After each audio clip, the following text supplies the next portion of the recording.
We're gonna start recording. Start recording. Okay, it's great that we can have Ali here with us today after all this time.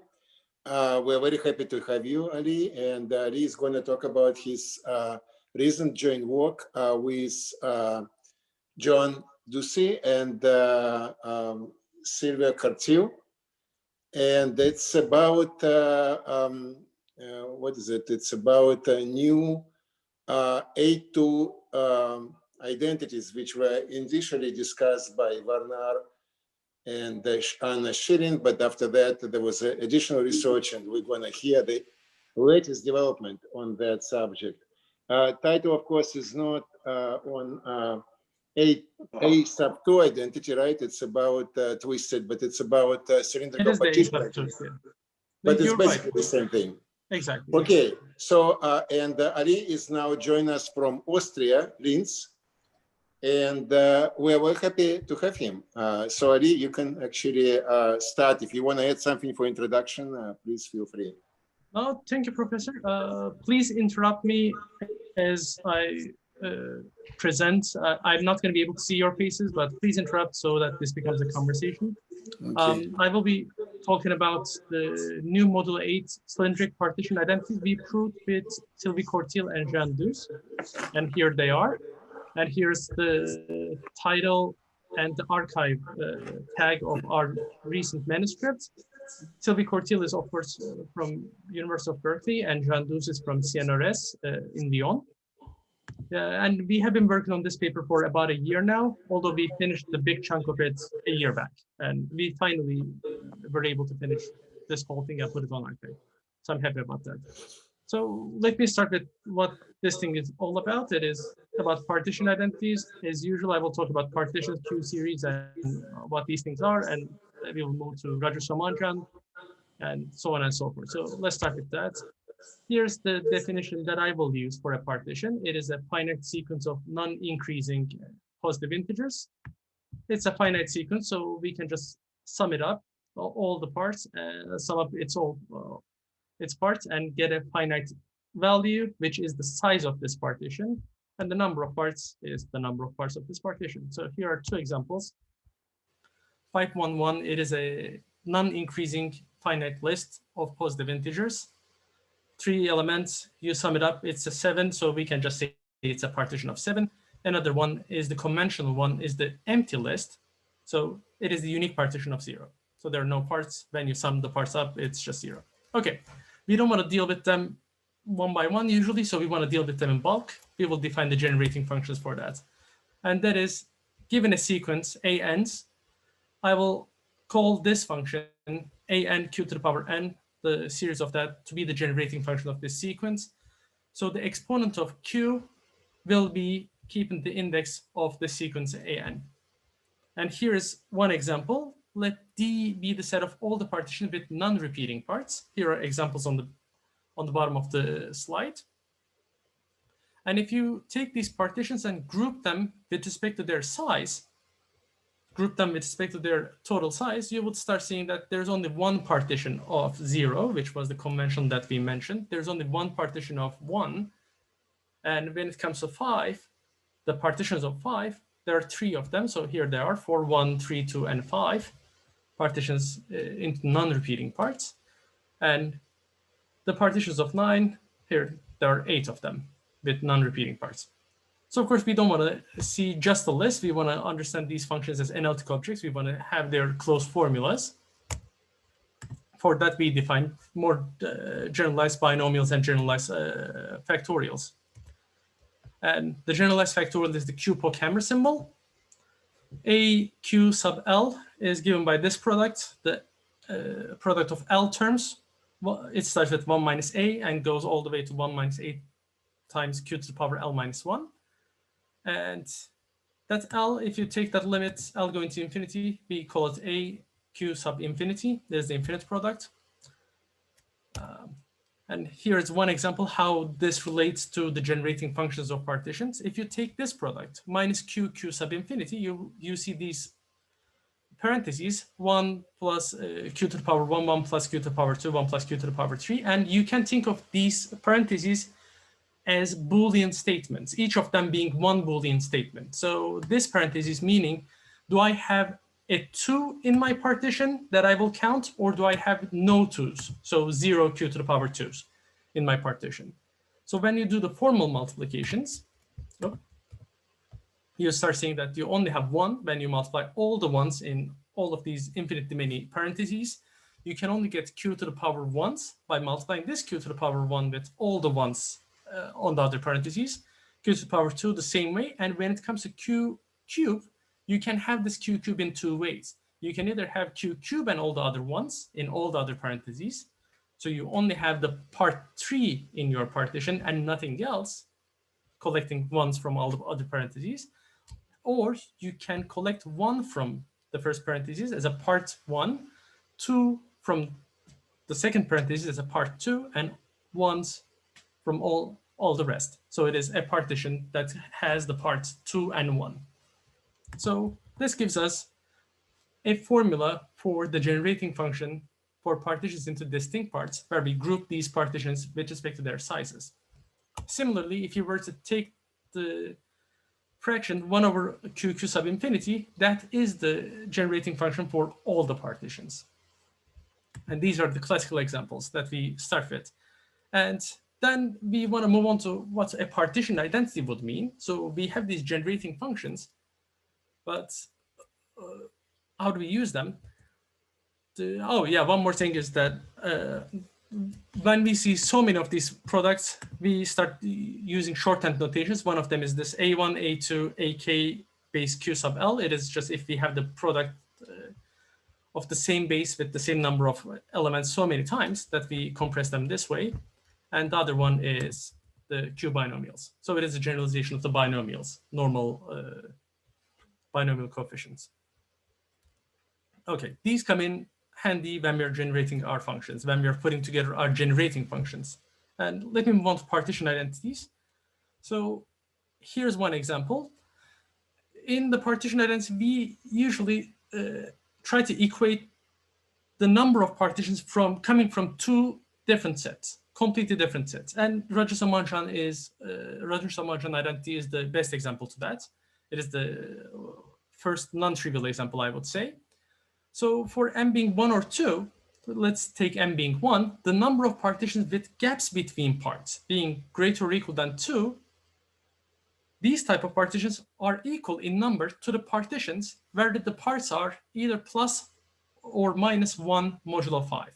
So there are 2 complete different sets of partitions, one where we control the gaps between consecutive parts, and one where we control the congruence conditions on the parts. And the total number of these partitions for any number turns out to be the same. So in partition identities, we tend to have these 2 separate sets living in completely separate spaces. But when you look at the partitions of one number, they're equinumerous. And this is the combinatorial version of this theorem. There's also the analytic version, and where we see all these definitions, Q-pochemers, and all coming into play. So the analytic version of this Radon identities are as follows. So we have the sum where we have q to the n squared plus m minus 1 times n divided by this QQn is equal to 1 over q to the m, q to the 5 minus m, 5 sub infinity. And these infinite products, they're easy to understand. They're easy to just correspond with these congruence conditions. And these sums, these infinite sums, we tend to interpret them. We try to find interpretations of them as gap conditions. And here's what has been done for Radon. So this sum, this infinite sum, is the analytic version of, is the generating function version of these number of partitions with the gap conditions, and the infinite product is the generating function for the number of partitions with congruence conditions. And such a partition identity is where we have this sum is equal to a product identity, or where we have 2 different sets being equinumerous. So we can think of these type of identities in 2 ways. And usually it is really hard to show this equality. And I would even say quite often it is easier to write the gap condition, the generating function for the partitions with a gap condition. So it is usually easier to write the sum sides. And then equating that to the product side is the hard part. So it is usually that in other problems, we can find a way of writing the generating function for gap conditions as a sum, but then all the techniques needs to come in play so that we can show that it's a product. This is not going to be the case in today's talk. So let me move on to what some of these words mean. So this mod 8 is going to come into play as in here. There's a mod 5 identity here for Raj Samanjan that is going to be changed with mod 8 in our identities. Let me define what cylindric partitions mean. And that is defined, that is introduced by Gessel and Christian Krattenthaler, Ira Gessel and Christian Krattenthaler in 1997. And cylindric partitions are come into play when we consider non-intersecting lattice paths, and it is given by a definition of this sort. So there are so many partitions. There's a vector partition. There's an array of partitions, and there's given a profile, whatever that might mean. And then this profile defines some interlacing gap condition. Of course, this is a hefty definition. It would take some time to digest. So let me give an example. If we take this list of partitions, this is an array of 3 partitions where we have this first partition 3, 2, 2, 1, the second partition 4, 3, 3, 1, 1, and the last partition 4, 1, 1, 1. And let's take a profile, whatever that might mean now, a cylindric partition of profile 2, 1, 2. And then these things are easy to see. The largest part among all these partitions is 4. It is easy to see. And the total size, when you add up all the parts of all the partitions, is 27. I hope I did the addition correctly. But so it is 6, 8 here, 12, 18, 20, and 27. So yeah, the total size is 27. And let me explain what this profile means. So it means that we need to go backwards this many steps for the first partition, that many steps for the second partition, and this many steps for the last partition to stack them where the inequalities going to the right and going below are all less than or equal to. So let's put the first partition on our Young diagram. Then I need to go 2 steps backwards when I'm writing the second partition given by the profile. So here are 2 steps going back. And then I need to go 1 step backwards when I'm writing the other partition. And then I repeat. So there's the last 2 steps. So I write my first partition now, but I need to go 2 steps first, 2 steps leftwards first. So I write this 3, 2, 2, 1 again, but I go 2 steps back. So here, when you look at it, going to the right, all the order relations in all of these partitions are less than or equal to. So 3 is larger than or equal to 2, 2 is larger than or equal to 2, 2 is larger than or equal to 1. And going downwards, it is also less than or equal to. So 3 is larger than or equal to 3, 3 is larger than or equal to 1, and so on and so forth. So this profile ensures that going to the right or going downwards, you have this less than or equal to property. And it is same as here. So 4 greater or equal than 2, 1 greater or equal than 1, so on and so forth. And this is how a cylindric partition with a given profile is defined. So we give a profile, then we count all of these list of partitions where we have these type of order relations. Okay. And please note, there's one-to-one correspondence between cylindric partitions of profile 2, 1, 2 and 2, 2, 1. We could have just started our line. We could have drawn our line here above this 4, 1, 1 and repeated the same thing. And it would have been a one-to-one correspondence between a 2, 1, 2 and 2, 2, 1. So you just need to switch the places. So this first part goes in front, and you directly have a cylindric partition with profile 2, 2, 1. So I guess you're not allowed to use 0 as part of your profile? You can. You certainly can. So then why couldn't the 411 be moved one step to the right and still satisfy the inequalities? Oh, it can be. It is just that I selected this partition as an example. So I see. So the profile doesn't follow from the original partition. No, we select the profile first and then count all the partitions that satisfy this profile. Okay. So yeah, this partition can satisfy many more different profiles, this list of partitions. But we pick the profile first and then collect all these partitions that satisfy the profile. Yeah, and that actually brings me to my self-note. I remembered it, but when you think about it, if you were to take out one of these largest parts, you would still have a cylindric partition, but your profile would change. So if you were to ignore this 4, if we were to take out this 4, we would have a cylindric partition of profile 2, then a 0, and a 3. Or if we were to take out this 4, we would have a cylindric partition of, if that 4 is not there, a 1 step backwards, then a 2 step backwards, then a 2 step backwards. So it would be 1, 2, 2. And in both of these examples, in taking out the largest part, the profile changes, but the total value of the profile does not change. So the total value of this profile is 5, 2, 1, 2, add them together, it's 5. If you were to take this out, our profile would be 2, 0, 3. It would be a profile of total of 5. If you were to take this one out, it will be 1, 2, 2. It will be a profile that adds up to 5 again. So replacing the largest part changes the profile, but it doesn't change the family of the profile in a sense. So we would still have 3 elements in our profile, of course, and the total value of the profile would still be 5. And that comes in handy. That is the observation of Sylvie Courtiel and Trevor Welsh in their recent paper.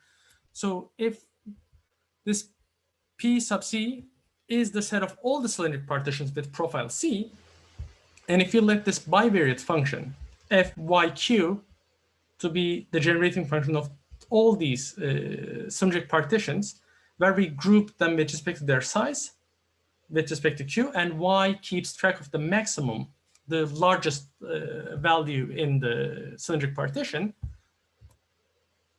Oh yeah, this is what I wanted to say, but let me come back to that. Courtiel and Welsh actually observed that by replacing this largest part, you can define a recurrence relation for these generating functions. And you would be working in the same profile family where the total amount of the profile doesn't change, but the profiles change. So by thinking about replacing this largest value from your cylindric partitions, their generating function, you can show that their generating function satisfies a coupled system of Q difference equations. And one more important thing, and before Sylvie Courtiel and Trevor Welsh came to this problem, Borodin actually in 2007 showed that if you don't worry about what the maximum is, if you were to take that y to be 1, the generating function for all these cylindric partitions of any given profile is given by a product. So in this problem, we have the product side of our partition identities to be for free. If we can understand what this fyq function is supposed to be, if we can find the representation of that as a sum, we can easily tie it up as a partition identity because we have the product side for free. And that's what got me interested in this problem at first, because usually it is really hard to prove that some sum is a product. But this time we already know that this whatever generating function is a product. So the problem was, can we find the sum side? And as I was saying before, it is usually easier to find the sum side, but then it is harder to prove that it's a product. This time, that being a product was free, so I got interested in that. And Sylvie Courtiel and Trevor Welsh also got interested in that. And they actually showed this fundamental recurrence, where if you think about these cylindric partitions and think about replacing the largest part, they satisfy some sort of a recurrence, some sort of a Q difference equation. And they were able to prove some mod 7 identities using that. So let me show you how the cylindric partition scheme works for the Rajasthan example, and let's move on to what we have proved after that. So let's look at the cylindric partition with profile 3 and 0. 2 elements, the total amount is 3, and all the families around it. So if I use this Q difference equations Cortiel and Welch proved, I would end up getting this family of recurrences, this family of Q difference equations. So generating function that is related to 3, 0 turns into generating function related to 2, 1 with y going to yq only. And the 2, 1 goes to 3, 0 again with y going to yq. 2, 1 again itself with y going to yq. And then 2, 1 again when y goes to q squared with a front factor. So it is a coupled system of Q difference equations. And this translates to a recurrence for the coefficients of the formal power series when we write this generating function as a power series of y. And we can easily translate that. If you look at that, oh yeah, this is also easy to see. All the coefficients are either 0 when the index is less than 0, and the first coefficient is 1. There's only one partition of 0. And with that, you can translate this Q difference equation, the coupled system of Q difference equation, to a coupled system of recurrences. So it translates directly below. This G30n translates to G21n with a Qn in front of it. That yq translates to a q to the power n. And when we do the same thing here, it just translates to this 21n comes with some front factors, then 30n, that yq turns into that, and this 2n minus 1 comes from that q squared and this q. Okay, so the point is, if we can solve this recurrent system, then we can solve what these g's are supposed to be. And when y is 1, we already know that Borodin gives us the product. So that theorem gives us the product. And here, we can actually uncouple this system of recurrences, and see that G30n is the q to the power 2n divided by 1 minus q to the n, and then G30 one step backwards, so a recurrence of order 1. And another one is G21 of n is this factor, and G21 of n minus 1. And if you trace it back all the way to these initial conditions, you directly see that this generating function for the whole thing, G30yq, is the Rajasthan generating function for m equals 2, and G21 becomes the Rajasthan generating function for m equals 1.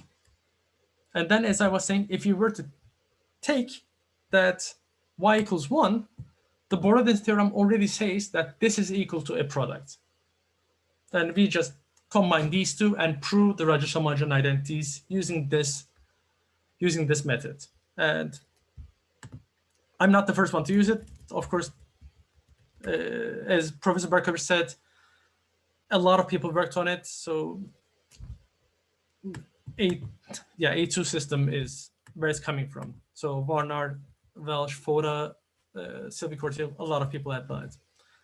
Yeah, but this is basically the system. So can we generate a coupled system of difference equations? Can we translate that to the coupled system of recurrences? And once we found the recurrences, can we solve them? And solving recurrences is, of course, a really hard problem. And when we look at the system where the profile is like that, when we have 3 elements and the total amount in the profile is 5, we have so many different functions that comes into the system. But again, still the problem is that can we find the generating functions? Can we find the sum side? So there is some hope. because we already have the product side in the bag. Okay, so in the profile system that we looked at with Sylvie Cortil and Jean Dus, we looked at this system where the profiles are 500, and in the adjacency in this system's neighborhood, all these unique products are as follows. These 7 cylindrical partition profiles appear, and the coupled Q difference equation system looks like this. Oh, I'm showing the products first, and I'm forgetting about it. Okay, so let's show the price first. So if we cancel these G's, if we cancel these G functions, the products we're going to get are these on the right. So these are coming from the Borodin's theorem. These are coming from that powerful theorem of Borodin. And at this moment, we have no idea what these G functions are supposed to be. All we know is when we look at that theorem, when we look at what the price ahead is, it is these products. And even now, you can see that some of these different profiles tend to give us the same products, but we actually didn't even knew why that was till we finished our paper.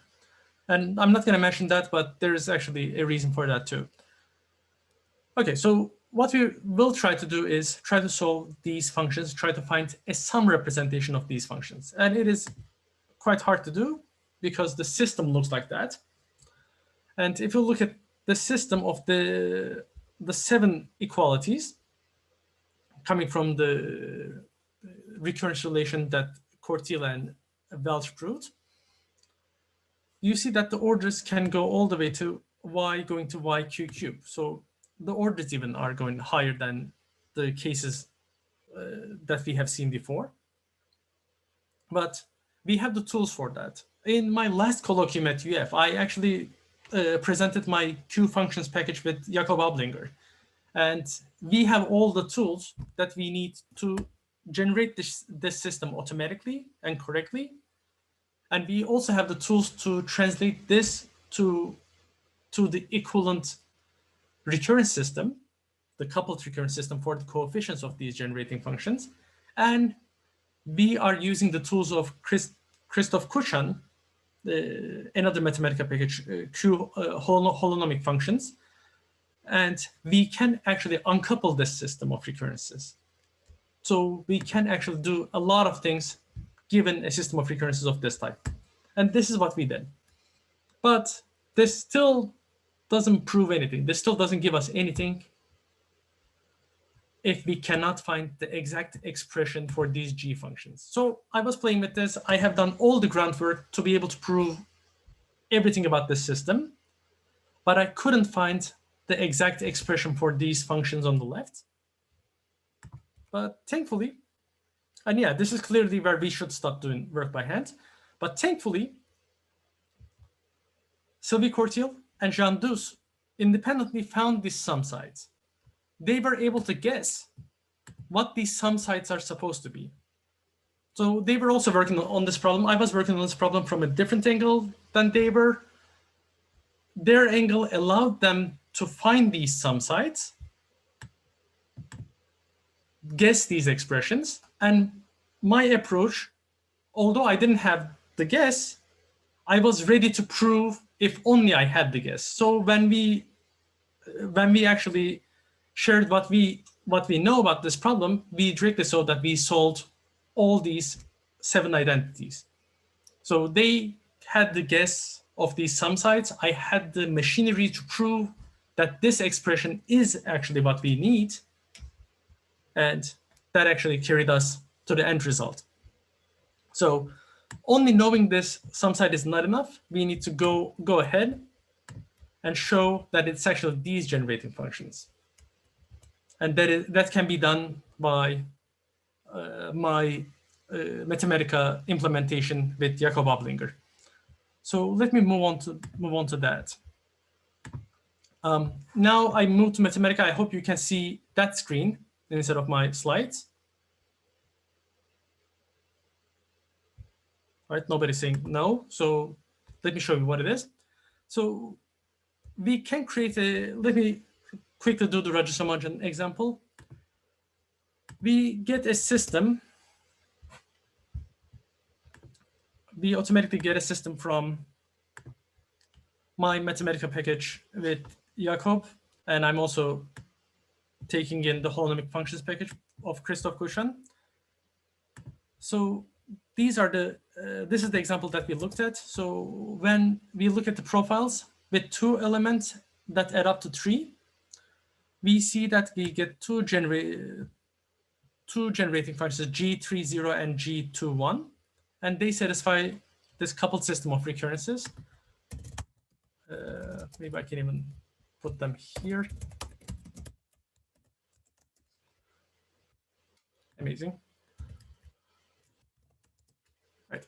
So we get these two relations. So G30y minus G21qy is equal to 0. So implicitly in Q functions package, everything is set equal to 0.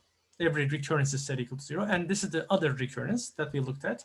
We can turn this coupled system of Q difference equations, where the shifts are in this y going to yq, to recurrences, where the shifts are in n. So n goes to n minus 1, and so on and so forth. Then we can uncouple the system. So let me show the uncoupled system now. And you see that we get two relations, if I don't change the size, where on the first relation, we only have G21 as our function. And in the second one, we only have G30. So we uncouple this system. And this is enough to basically just solve the system. This is a recurrence relation of order 1. And that shows us the Radon. And here are the borrowed-in products that are related to that. These cases, and the first one is related to the first Radon, and the second one is related with the second Radon example. Okay, and let me do the 500 case and see how large that is. So when we look at the profiles where we have 3 elements, they add up to 5. We get this system that we already seen on my slide. We get this big system of Q difference equations. So there is no reason to do this by hand, first of all. And it is so easy to make mistakes. Second thing is we need to translate this to a recurrence for the recurrences for the coefficients of the formal power series. So we can do it automatically too. It also only takes a second. So this line translated to this first line here, or this one is easy to understand. So we have this 500y, which is G500n, and then G410qy is that qn extra, and then 410n. And then we uncouple the system. I don't want to do that right now. I already did it. It takes about 3 minutes for a system of this size, where we have 7 elements and the orders grow rapidly. But let me show you one of these recurrences. So the recurrence that the generating function, the coefficient of G500 satisfies this property, this equation. So it is a recurrence of order 4. There's this Gn plus 1, which is the lowest order term, and Gn plus 5 is the highest order term. This is implicitly set equal to 0 again. And if you don't have the guess for this function, there's no way of solving that. No way that I know of solving that. So please, if you know any way of fitting a function where we're given a recurrence of this form, please find me. But let's say if you're incredibly smart, like Sylvie Cortil and Jandus, and you have the expression in the bag, you guess this expression somehow. Can we show that this is the generating function we're looking for? The way of doing that is we already know the recurrences from one side. So if you have the guess for the expression, we need to find the recurrences from the side that we guessed and then show that they satisfy the same recurrence and they have the same initial conditions, tying these two objects together. And that's exactly what I did. So I took their guess. I basically just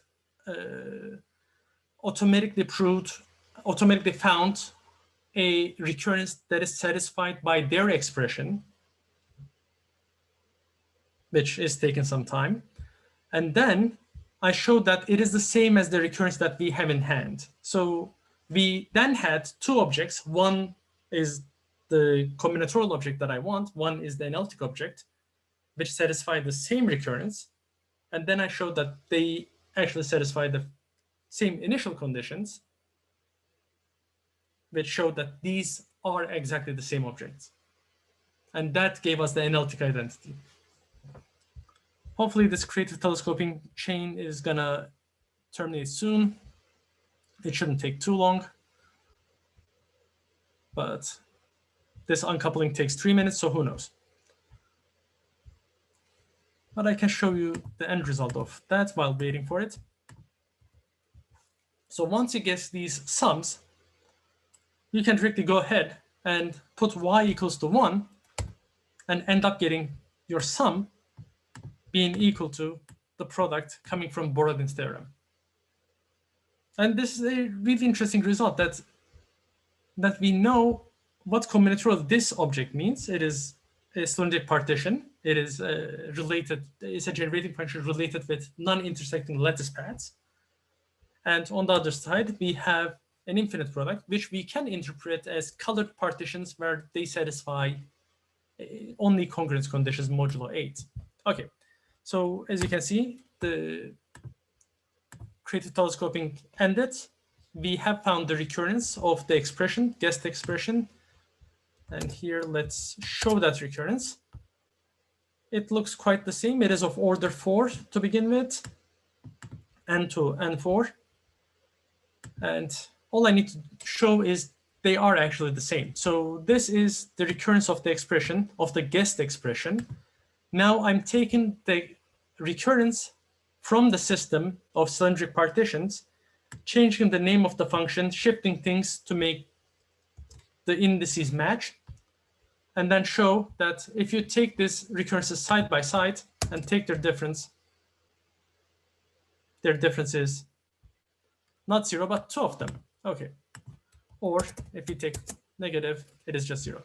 So I end up with this funny mistake every now and then. Since all the recurrences are set equal to 0, sometimes Mathematica chooses the positive side, sometimes it chooses the negative side, but either plus or minus being 0 is enough for us. So we just showed that the cylindric partitions generating function coming from the system, that satisfies some recurrence.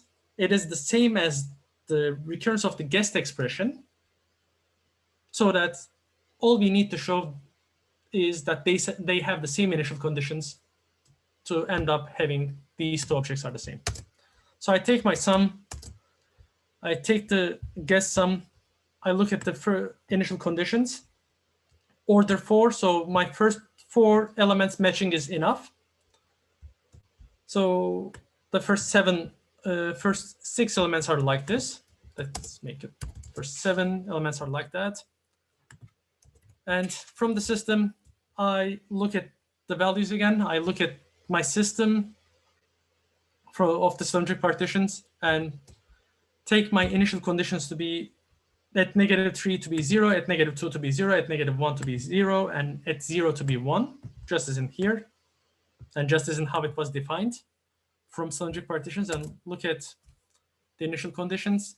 And we see that they match perfectly. So they satisfy the same recurrence. They have the same initial conditions. They are the same object. And that is basically the proof. So this object and the one that came from the system are the same object, ending up giving us all these equalities, proving all these equalities. And then we just plug in y equals 1 and reap the results of what we saw. So we were able to prove all these equalities here, And once y is equal to 1, we end up getting all these sum is equal to product identities. And that is where I will stop. But in the paper, we have some more results on that we know some more about these profiles and how we can change them. But there's still too many open questions in this research related to cylindric partitions. The only systems that we have solved are the systems with 2 elements, as in the Rajaswamanjan example. Like any combination of 2 elements, we know the solution to that. And when it comes to 3 elements, as in this 500, the only 2 examples we know the solutions of are 400 and all the profile, all the elements in that profile. That is done in Cortiel and Welch's paper.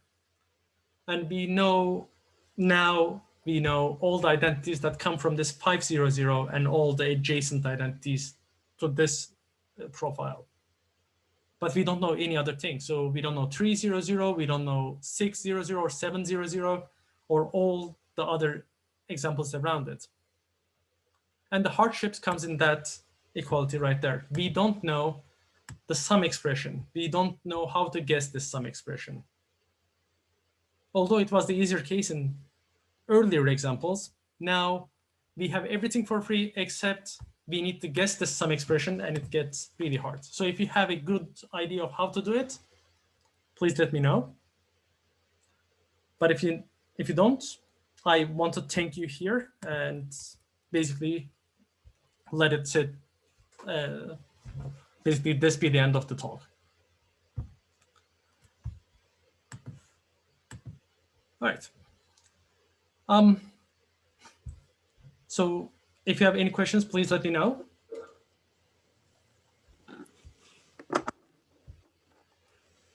I have a question. Please. So how far did you go from the original identities of Schilling and Warner? So Schilling and Warner have the identities where, so Andrew, Schilling, and Warner have proved the 400 type identities, the A2 identities, where they correspond to the profile 1 level below what we have discussed here. And they have found 4 identities. Cortiel and Welch found the last identity as well.